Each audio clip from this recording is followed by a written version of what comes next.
Well, good afternoon. I'm Joshua Campbell-Torrance, the Executive Director of the Webb Dean Stevens Museum.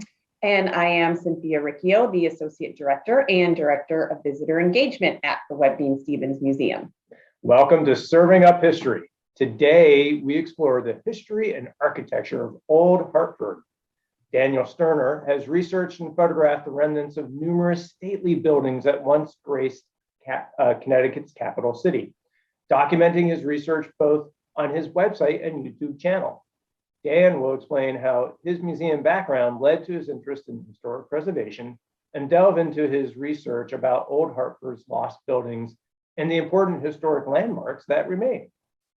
Daniel Sterner received his bachelor's degree in history from Wesleyan University and holds a master's degree in Middle Eastern Studies from the University of Chicago and American Studies from Trinity College in Hartford. He has worked as a museum guide for the Webb Dean Stevens Museum, the Mark Twain House and Museum, and Harriet Beecher Stowe Center. Dan is also the author of two books, Vanished Downtown Hartford and A Guide to Historic Hartford, Connecticut. Thank you for being here, Dan, and welcome. Thanks. Thank you. All right. Well, welcome everyone. So today I'm going to be talking a little bit about how I got into this subject, and also I'll present a little bit of my material and research for you. So let me try the share screen. All right. Well, these are my two books, A Guide to Historic Hartford, Connecticut, and Vanished Downtown Hartford. And I got into this because of, my general interest in history. And when I was getting a master's in American Studies at Trinity, I also took a course on Hartford architecture. So that was something that really sparked my interest, because it was, not just what survives, but so much of what was destroyed was discussed in that class. And there were a lot of historic pictures. And, I'd already been working for a while at the Webb Dean Stevens, the Mark Twain House, the Harriet Beecher Stowe. So I was very interested in old buildings through that. And I just became kind of obsessed with looking at the old buildings in Hartford and trying to figure out what was on certain streets at certain times. And I got down that rabbit hole of research and, going through old books and also Hartford Current articles. There's just a lot of material there. So what I'm going to do is share with you just sort of my screen isn't sharing. If I can fix that.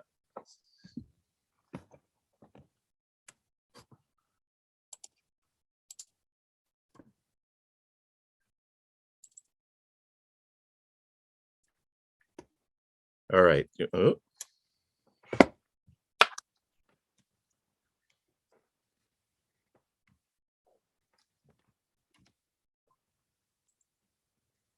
Just working out. Let me see. Why is this?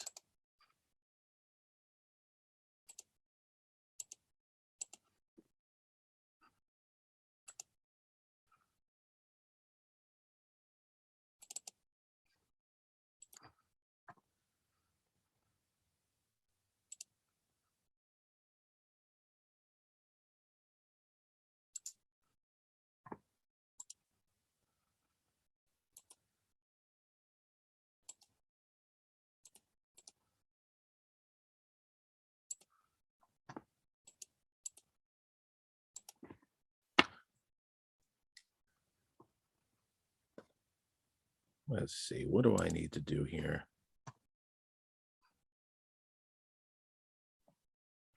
And I think if you just hit from beginning. From beginning? Okay. I'm having some technical difficulties. Just a moment. Do you hear me? Fancy microphone crashed. All right, this has turned into a disaster. Dan, we can hear you just fine. Oh, all right. Yep, all you got to do is just, if you hit all the way to the left, there's a button that says From Beginning, just under the word File. Yeah. If you click that button. All right. One more over, oh, almost. Oh, all right. Yeah. Do you see it now? Yes. Okay. I don't know what happened there. That's odd. All right. Let me just, I don't know what happened here. My fancy microphone came apart. Anyway. All right. So as long as you could see it, then we are good to go. All right. So, what I have here for you all is just an example of some of the research that I did. And it's kind of like an exemplar of, the ways that a particular block in Hartford can change over many years and all of the different buildings. And the way I think of it is kind of in layers. So the block I'm talking about here is right across from the old State House on Main Street. Right now there's a tall, very tall building there. And this is what it looks like at street level. So now the building at 777 Main Street with a CVS in it is there now. And on the corner is Burger King in another old building. So this basically is the current, what I would call actually the 7th layer of buildings that have been on this spot going back to colonial times. And I just think it's fascinating to look at the different layers, because any block you look at in Hartford, I mean, some like Constitution Plaza would be a modern layer from the 60s, and that's all you would see. But there are other blocks where there might be some earlier 19th century buildings. There might be modern buildings mixed in or buildings that have been changed. So this is basically just an example of that kind of change here. So let's talk about what would be the first layer, which would be the colonial layer. Now, they didn't have photographs back then, and there aren't many depictions of what buildings would have looked like at that time, at least for Hartford. Now, you go to New York or Boston, they were illustrating things. There is a rare example of that here. Now, this isn't the block that I'm talking about, but this is a block further south on Main Street, just south of Buckingham Street. And this is from 1774. So you're looking at someone who actually decided to draw representations of some of the buildings that were there at the time. But this is a very rare example where we actually have a picture going back that far. So what we have to rely on are sort of just looking at maps of, who owned the land and things like that. Now, this is a map that was made in the 19th century showing Hartford in 1640 with all of the different house lots. So zooming in, the block that I'm using as an example, Main Street, across from the old State House, in the earliest days, it was owned by Edward Hopkins, who sold it to a Thomas Olcott. So we know that the earliest house would have belonged to Olcott, who built on his lot. And then another recreation here is this, which was from John Warner Barber's Connecticut Historical Collections, where he created a chart showing all the houses and businesses that were along Main Street at the time of the American Revolution. So zooming in here, we can see at that time, there were 3 houses here: David Bull's Bunch of Grapes Tavern, and James Church's house, a merchant, and then John Nevin's Cooper and Butcher. Well, John Nevin's lived in the same house that Olcott had built. So that would have been a very early 1600s house. And these buildings would soon be replaced. As you could see, David Bull's Tavern burned down in 1815. So something new would be built there. But again, we don't have any visual representation of what these buildings looked like, not even like a conjecture, but they probably would have been very similar to the buildings I just showed on that other block of Main Street from 1774. So that was our first layer. So the second layer, they start to build commercial structures along that block as the city begins to grow. So this second layer dates from the 1810s and 20s. And what we'll see are commercial buildings, a bank, and a public hall that were built at that time. So here is our one of our earliest photographs of the block. So obviously all the colonial structures are gone by this point. This was a picture probably taken in the 1860s. So right around the time of the Civil War or just after.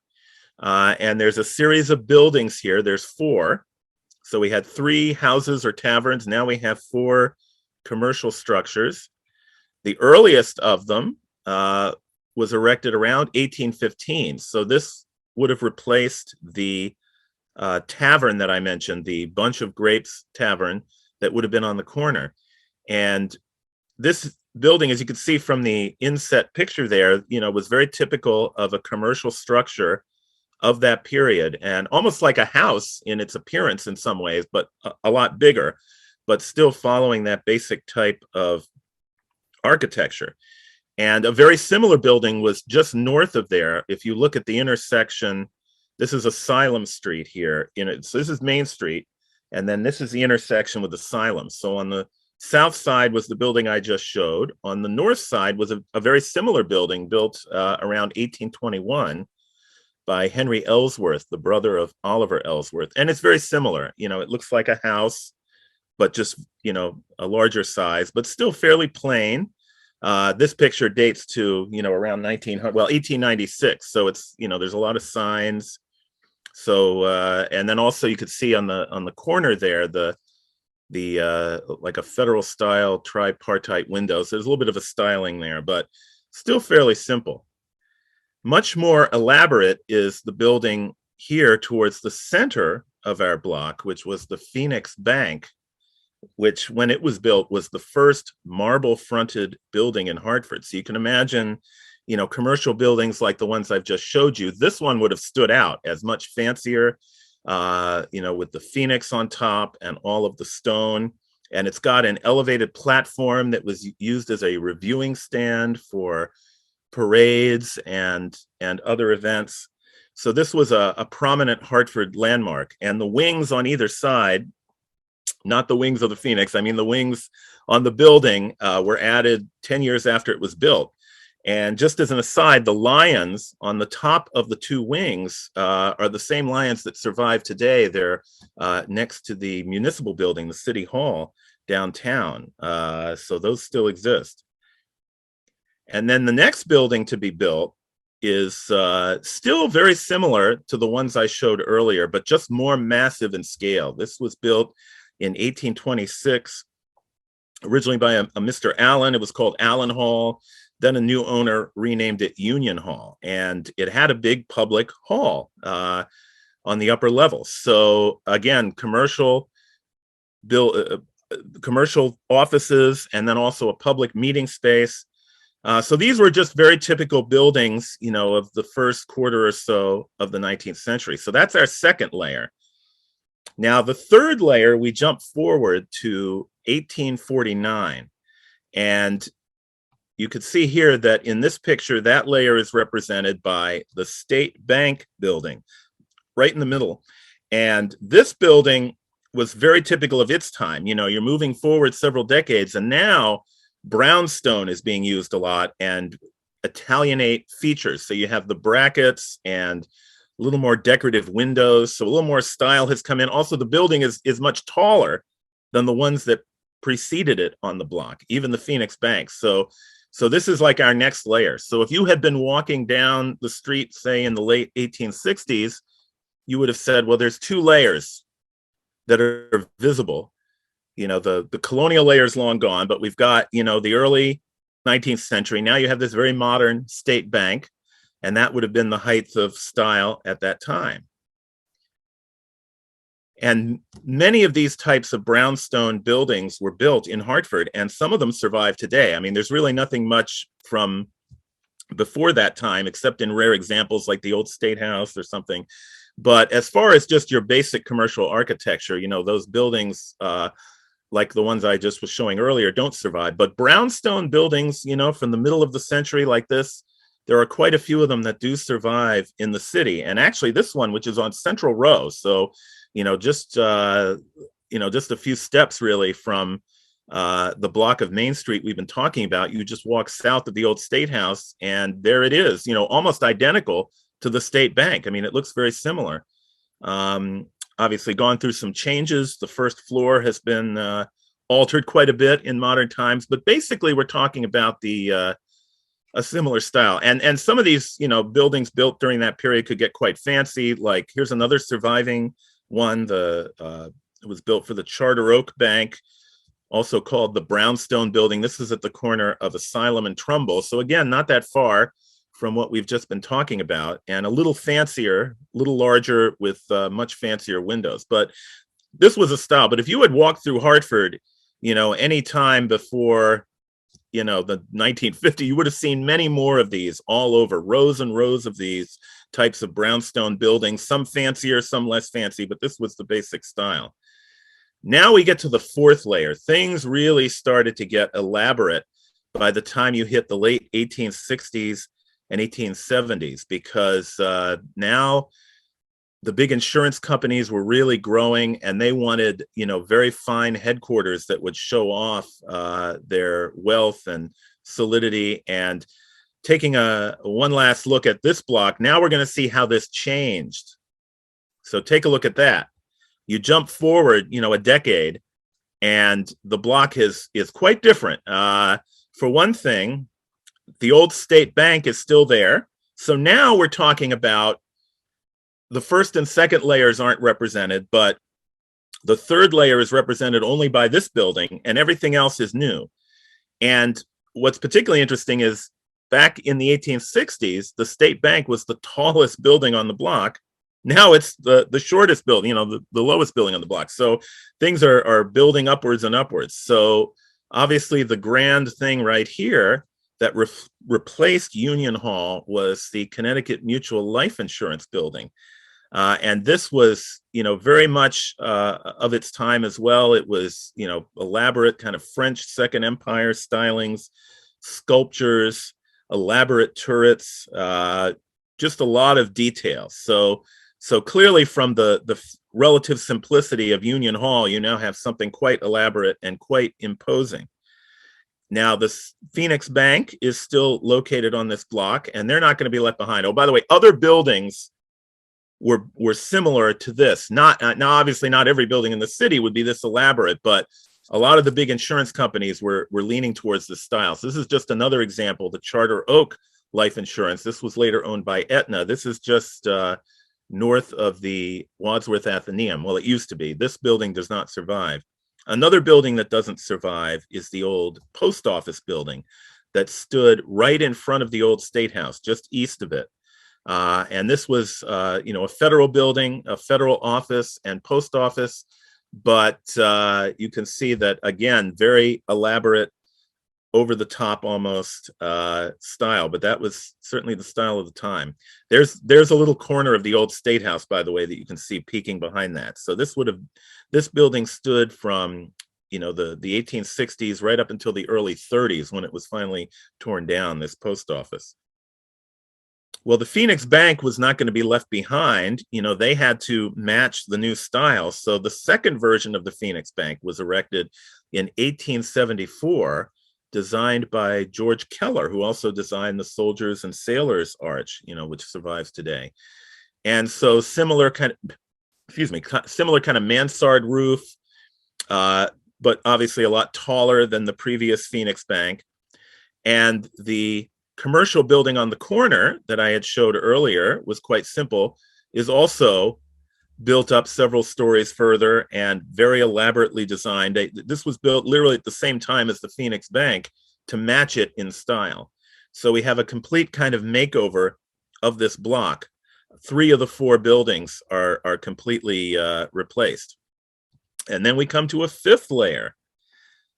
Now, that layer that I just talked about lasted, right into the end of the 19th century. But by then, styles had changed. The ornateness of some of those elaborate insurance buildings was no longer stylish, and classicism had come back in. So now they wanted a more Beaux-Arts, classical kind of form. And so you can see the changes. So let's do another comparison for this layer. So the first thing that was changed was the insurance company on the corner, which got enlarged. So things are getting bigger and bigger. And the main change is that it's been raised up 2 floors. So the old turrets are gone, but they have a mansard roof. And it's still pretty decorative, but some of that has been simplified. Like some of the sculptures were removed, the statues. The entrance was changed to be more convenient right at street level instead of up a huge flight of steps. And then the other big change to the building was a whole extension was built in the back down Pearl Street.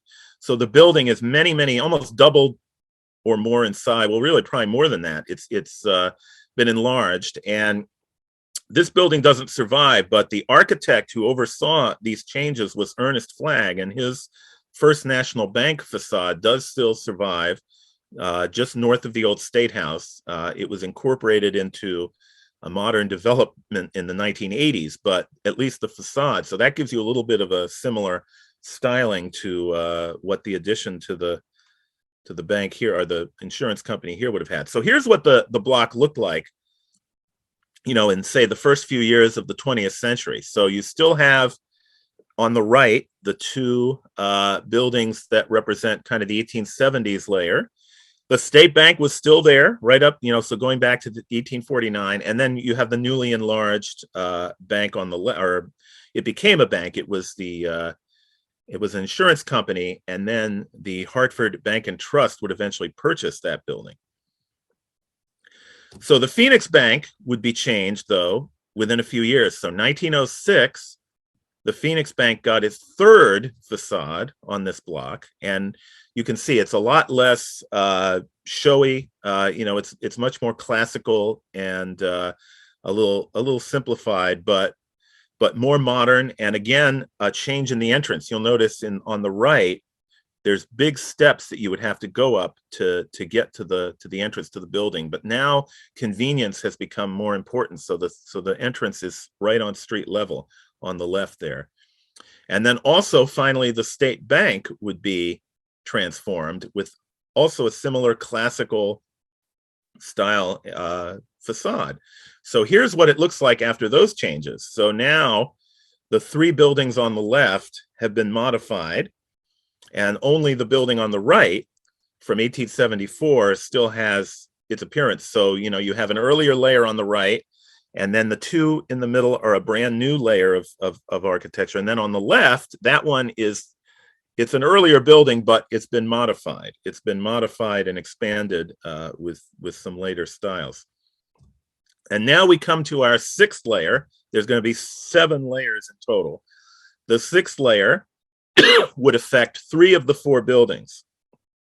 And here we go. So here's what happened.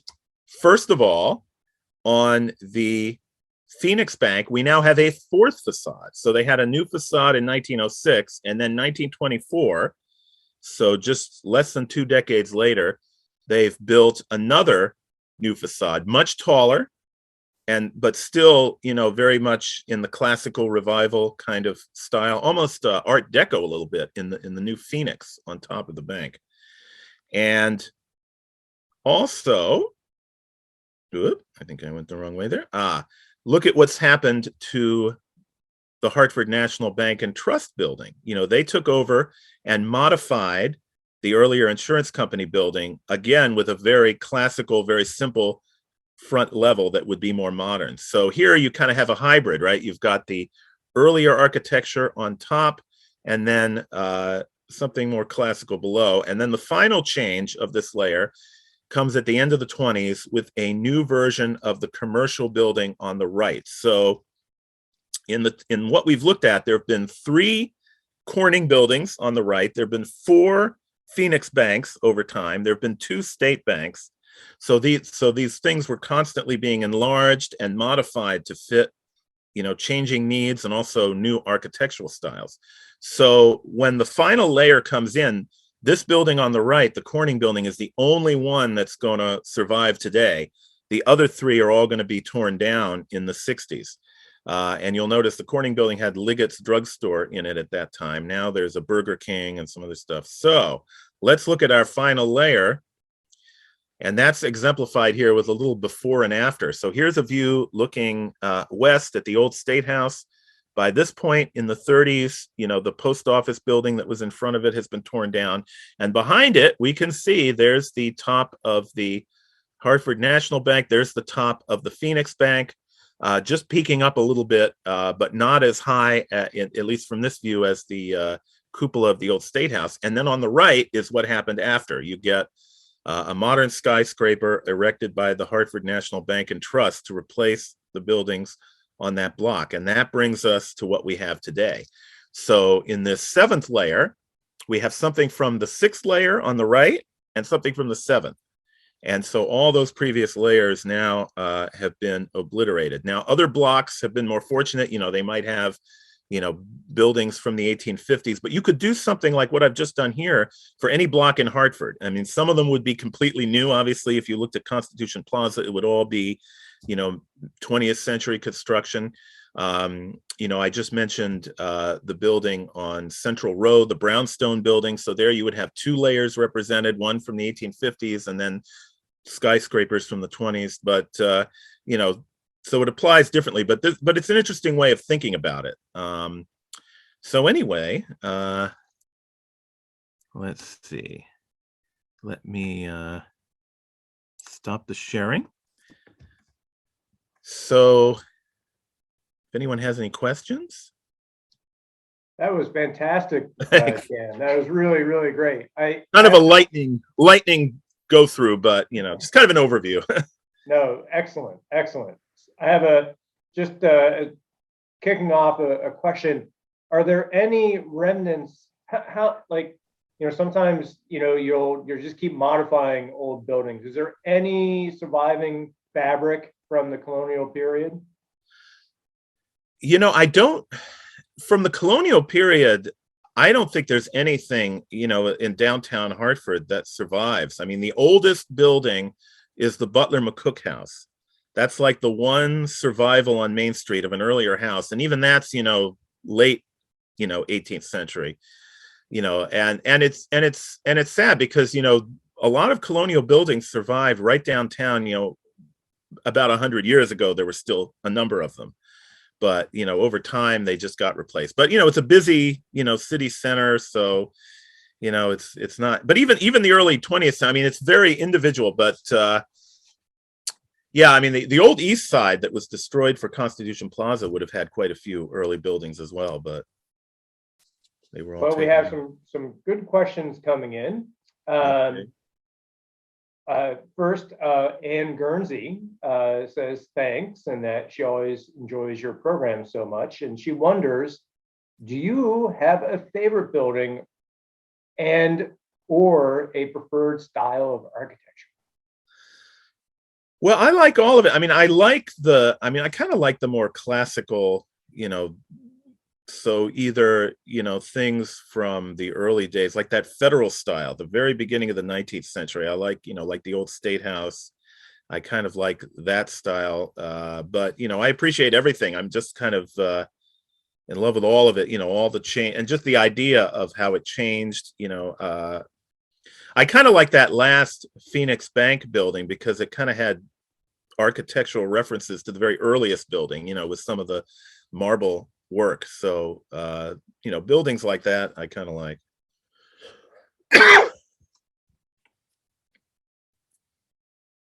Let's see. We have Terry Wilson wants to know if you can show the clock that still exists.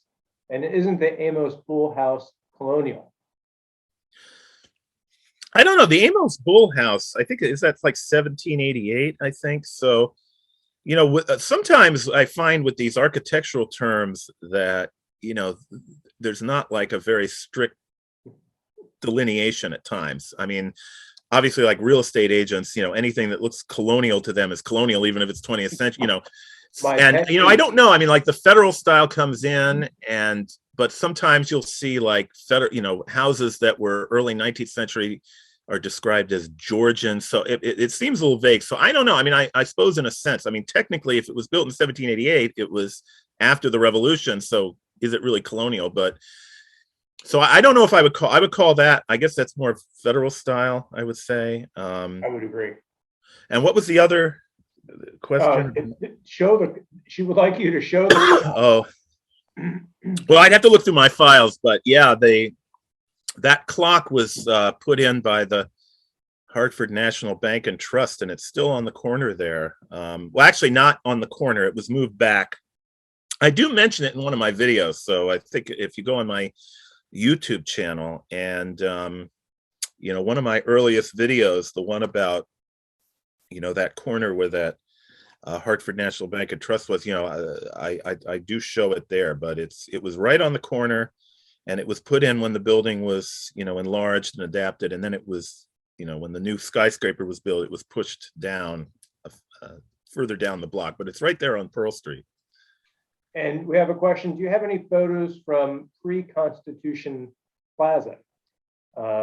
Ruth Harlow says, I remember French Street from my much younger days. Well, I do have, there are pictures there. And if you're interested in looking at old pictures, if you go to the Connecticut Digital Archive, they have, if you search Front Street there, they have lots of photographs taken, many of them in the, sometimes in the 19th century, early 20th century, and they collect photos there from different institutions like the Connecticut Historical Society, the Hartford History Center. And also, if you go on Facebook, they have an Old Hartford group on Facebook that also people share all kinds of images there, and memories of, the old East Side, Front Street. But it's interesting you asked that, because the video I'm working on now, the next few videos I'm doing, I think are all going to be about Front Street and State Street and Market Street and that whole area. I've been doing a lot of work, so I'm going to be showing a lot of those images in upcoming videos. So stay tuned for that. Well, sounds like we might have to have another Serving Up History with you.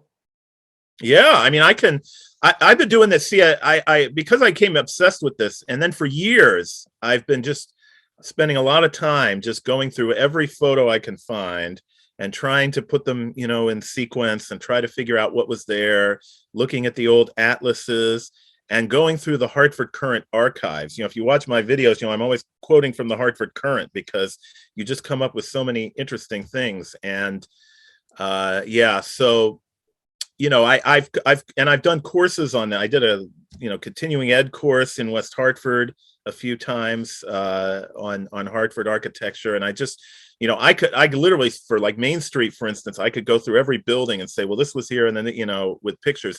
One of the problems I have with YouTube is I get worried, because these institutions own the rights to these things. So there was one picture I wanted to use, from the Athenaeum, I think, and they said, oh yes, well, the charge is $50, which for a few seconds on air on a video like this, I can't afford that. Others don't charge, but you still got to go through a process of asking permission for images. So that's why I can't show all the images I'd like to, or I could just go to town and show everything, but I want to be careful as much as I can, at least. Well, thank you very much. It was a multi-layered presentation that we enjoyed very much. And thank you all for a great discussion. Thanks to everyone out there who joined us for this really fun series of Serving Up History. We look forward to doing it again. And please consider becoming a member of the museum or making a donation so that we can continue to offer this kind of programming, both virtually and in person. So on behalf of Cynthia and all of us, and Dan and all of us here at the Webb Dean Stevens Museum, thank you so much, and I hope you all have a great day.